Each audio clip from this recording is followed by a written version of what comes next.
Fire signs, tignan po natin kung ano yung mensahe para sa iyo ngayong araw. Keep in mind po na ito ay general reading lamang, so hindi po lahat ay makaka-relate. So be open-minded. Sa mga hindi pa po nakasubscribe dito sa ating channel, please subscribe na po kayo and pa-like na din po ng ating video.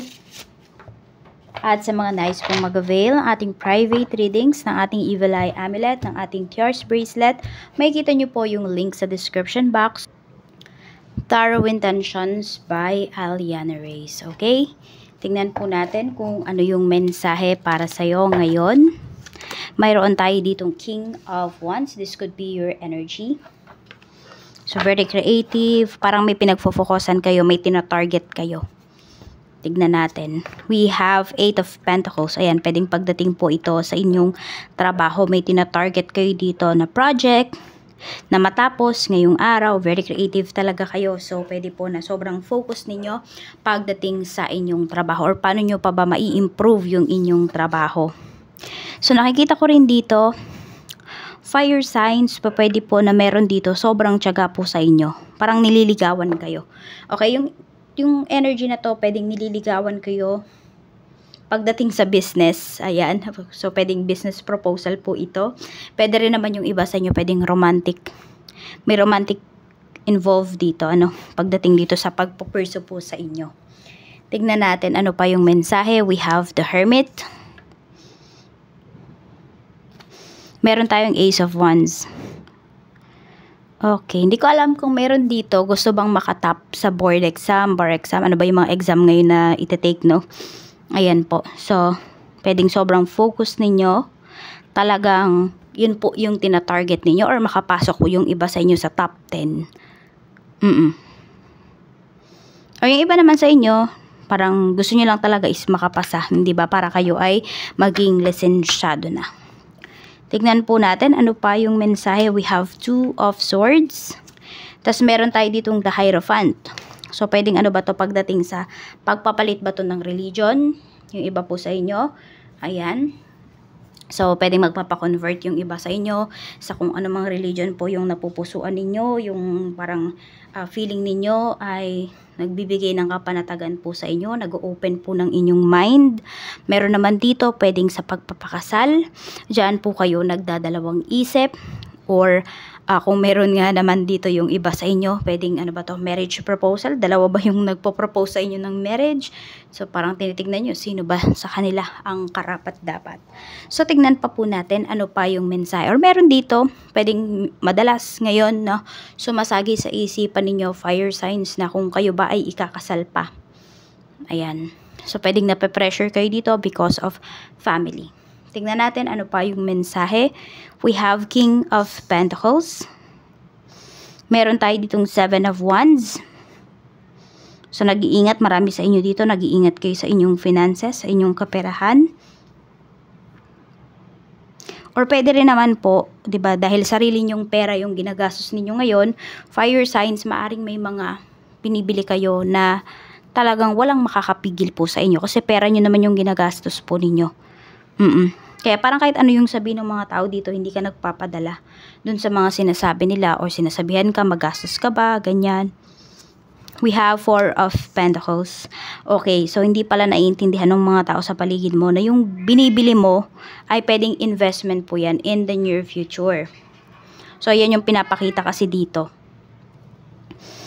Yan, so pwedeng iba sa inyo ay pinag-isipan nyo naman pala talaga to, no? Hindi lang dahil gusto ninyo, nagre-rebelde kayo, ganyan, hindi. So, pwede po itong mga binibili ninyo, ayan, ay investment po yan, na hindi naiintindihan ng mga tao, which is hindi mo naman din kailangang ipaliwanag sa kanila, fire signs. We have Temperance. Okay, yung iba sa inyo, medyo naghihintay ba kayo? Hindi medyo, naghihintay yung iba sa inyo dito na makabayad kayo ng inyong mga utang. Or yung iba naman po sa inyo, pwedeng kayo yung naghihintay dito na may magbayad na po sa inyo. We have 4 of Cups, naiinip na nga yung iba sa inyo. Oh. We have the Hanged Man. Parang feeling mo binubola ka na lang nitong kausap mo na to eh. Hindi naman na magbabayad. So yung iba sa inyo, pwedeng naghihintay kayo, yes, pero hindi kayo sobrang umaasa na magbabayad pa yung taong to. Parang, sige, kung magbayad siya, edi magbayad siya, kung hindi, hindi. 'Diba? Ayan, kaya yung iba sa inyo, hindi kayo umaasa dun sa pera na galing dun sa tao na yon. Or baka may nangako din naman sa inyo dito no, nabibigyan kayo or tutulungan kayo. Pwedeng sabi ko nga, hindi kayo umaasa doon. Gumagawa po kayo ng paraan para sa inyong sarili. Tignan natin ano pa yung mensahe. We have 7 of Pentacles. Yan, tignan natin. Meron tayong 8 of Cups. So, pwedeng meron ba kayong mga iniinom, may mga pinapahid ba kayo sa inyong mga mukha, sa inyong mga, ayan, kung meron kayong scars, or ano man yung pinapahid ninyo, ginagamit po ninyo, iniinom ninyo. So, pwedeng feeling mo, hindi naman yan tumatalab sa'yo. Pwede nga yung iba sa inyo, meron pa kayong mga side effects na nararamdaman. Kaya po pwedeng ihihinto nyo na. Or mas maghahanap po kayo ng alternative pagdating po dito sa inyong mga nararamdaman. Ayan, or kung meron kayong mga rashes, mga ganyan, skin disease, yung mga ganon. We have Knight of Pentacles. Ayun, more on paghahanap kasi yung pinapakita dito. So, pwede rin naman na meron dito naghahanap ng bagong trabaho or nag-a-apply. Ayan po. So, we have Knight of Pentacles. Pero more on kasi pinapakita dito yung iba po sa inyo. Pwedeng mayroon kayong current job pero naghahanap pa po kayo ng better opportunities outside your job. Tingnan natin. We have 3 of Swords. Tingnan natin. We have 7 of Cups. Ayan, medyo mayroon kayo ditong sabihin natin, may heartaches kasi na lumalabas dito. So, kung meron kayong mga iniipon dito, pwedeng hindi na po madagdagan. Yan, yung iba sa inyo. Or pwedeng mapagbenta po ninyo kung ano man ito, kung collectibles man ito. Parang, di ba, hindi pa ito yung time na parang ibebenta nyo yung bagay na yun. Pero yung iba kasi sa inyo, pwedeng nangangailangan dito. Ayun, pwede nga kasing may health problems. Hindi ko alam kung kayo ba yung may health problems or one of your family members. Tapos, ayun, may mga isa-sacrifice po kayo dito. Tignan natin, we have 3 of Wands. May binibentang property, bahay, yung iba po sa inyo kasi aalis na kayo. Or aalis na kayo dyan sa lugar ninyo. Okay, pwedeng meron dito nagiging minimalist naman po kayo. So, pwedeng binibenta, inaalis nyo na talaga, nagde-declutter yung iba sa inyo. Inaalis nyo na yung mga bagay na hindi nyo naman po talaga ginagamit or hindi nyo naman kailangan. So, tingnan pa natin kung ano pa yung mga mensahe na makukuha natin dito. Okay.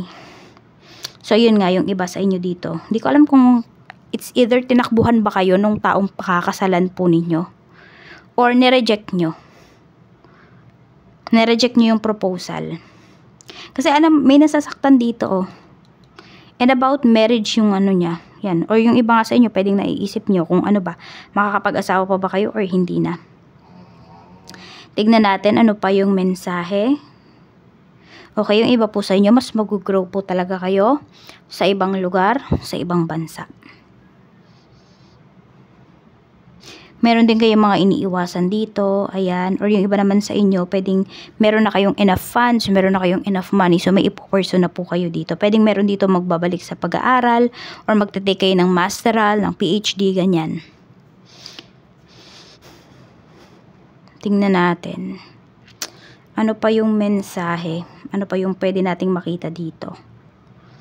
Okay, meron naman, pwedeng, meron kayong nireject, na hindi siya proposal, kung hindi opportunity para makaalis sa sitwasyon po ninyo ngayon. So, ayan, pwedeng may mga taong gustong tumulong sa inyo pero nireject po ninyo. Okay, so bakit nyo nga ba nireject? Pwede kasi na nakikita ninyo na yung pagtulong ng tao na yun is hindi talaga bukal sa puso niya. Pwedeng mayroong kasing hidden agenda. So parang mas naisip mo na lang munang magstay dito sa sitwasyon na to kahit mahirap. Basta alam mo na may tutulong man sa'yo, walang kapalit. Or kaya mo namang tulungan yung sarili mo kahit mabagal yan, kahit matagal yan. Diba? Mas okay na yun. Kasi baka ikaw pa yung madehado dito. Tingnan pa natin ano pa yung mensahe. Okay, so iba talaga umiiwas po kayo sa mga tukso, umiiwas kayo sa mga, sa mga distractions.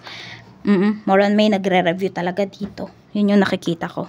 Or pero kayong interview ngayong araw, parang lahat talaga susuungin po ninyo, no? Sabihin natin kahit medyo maraming aberya, so tutuloy nyo po talaga yan. Ayan, so, ayan lang po ang mensahe. Sinasabihan lang kayo dito ni universe, huwag kayong mainip. Okay? Parang one step at a time yung gawin mo dito. Yan lang po. Maraming salamat. Mag-iingat po kayo always and more blessings to come.